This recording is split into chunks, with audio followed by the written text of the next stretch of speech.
The Stealth Toilet. Thank you for choosing the Niagara Stealth Toilet, the world's lowest gallon per flush toilet, flushing at a rate of 0.8 gallons per flush.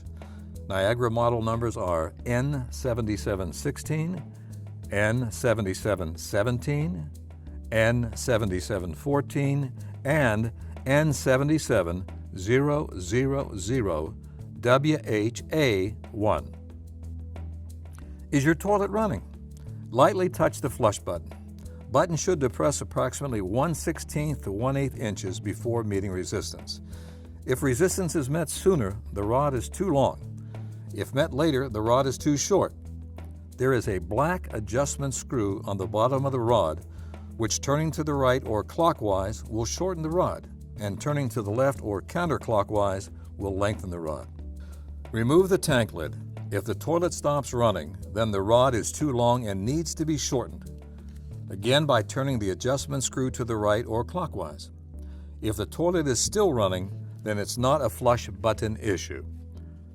Make sure the float cup on the fill valve can move freely, with nothing obstructing it. If something is obstructing it from moving, it could keep the water running. If the float cup can freely move, manually lift it up. If the water does not stop running, the rubber seal disc on the top of the valve will need to be cleaned. The cap on the fill valve will need to be removed. So will the pin holding the float cup arm. Next, firmly press down on the cap and give it a turn to the left to remove it, and the rubber seal disc will be located under the cap. Remove, rinse, check for damages, and reassemble and test. A new fill valve may be needed. If the water shuts off and the toilet continues to drain, then the seal on the flush valve will need to be checked for debris, warps, or damage.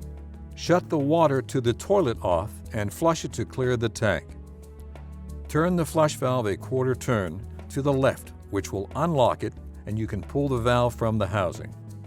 Turn the valve upside down and you will see a silicone seal. If warped or damaged, a new seal will be needed.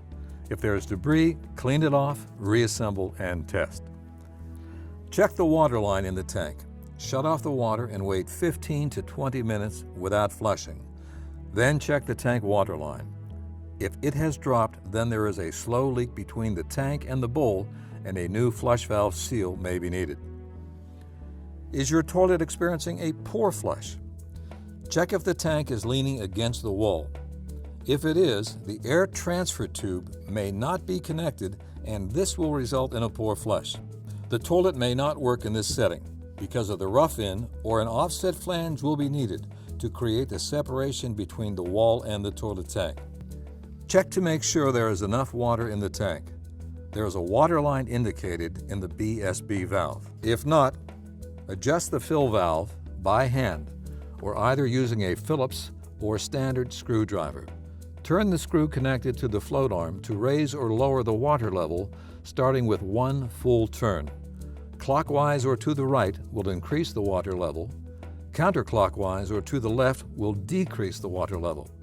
Flush the toilet to verify the water level is at a marked water line. Repeat the first step until correct water level is achieved.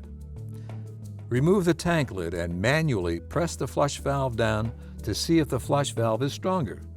If it is, then the rod under the button needs to be adjusted to lengthen it. Pour a bucket of water directly into the bowl. If the water does not go directly down, then there is a blockage and it may need to be plunged or snaked. If the toilet is plunged, it must be flushed after blockage to clear to reset it. If a snake is used, the auger must be adjusted to be able to navigate through the trap. Snaking a toilet. Due to the shape of the Stealth trackway with dual weir points, a standard auger needs to be slightly modified to better allow the drop head to traverse the length of the trap. The coil right behind the drop head needs to be lengthened approximately 1 inch. This will increase flexibility and allow the drop head to move through the tight angles. Insert the drop head of the snake into the toilet, pushing through until you feel an obstruction. Twist and push the snake through the obstruction until water begins to drain. Take care in removing the snake to prevent unnecessary damage from occurring. A weak flush or toilet gurgling? The toilet drains into the sewer line that has a vertical vent line exiting through the roof, which allows air to enter the pipe and gases to escape. Airflow aids water and waste to flow through the pipes. Without airflow, a vacuum can be formed, which slows the flow of waste, allowing solids to settle and potentially form line clogs. Blocked vents can be caused by many reasons, including a previous clogged sewer pipe. Some solids stayed lodged after the clog was cleared, snow or ice forming a cap over the vent, a squirrel or bird building a nest or storing food. Ways to verify a clogged vent: pour a large bucket of water directly into the bowl. If the vent pipe is clear, the water will go down the drain as fast as it is poured into the bowl. If the vent pipe is clogged, the water level in the bowl will rise as the vacuum is formed. The vent pipe can be cleared by inserting a garden hose into the top of the vent pipe and running water down. The water should force the obstruction, clearing the vent. Due to risk of fall, proper safety precautions should be taken, or you may want to hire a professional. Gurgling noises are formed from air escaping from the vacuum. Usually the path of least resistance is back up through the bowl.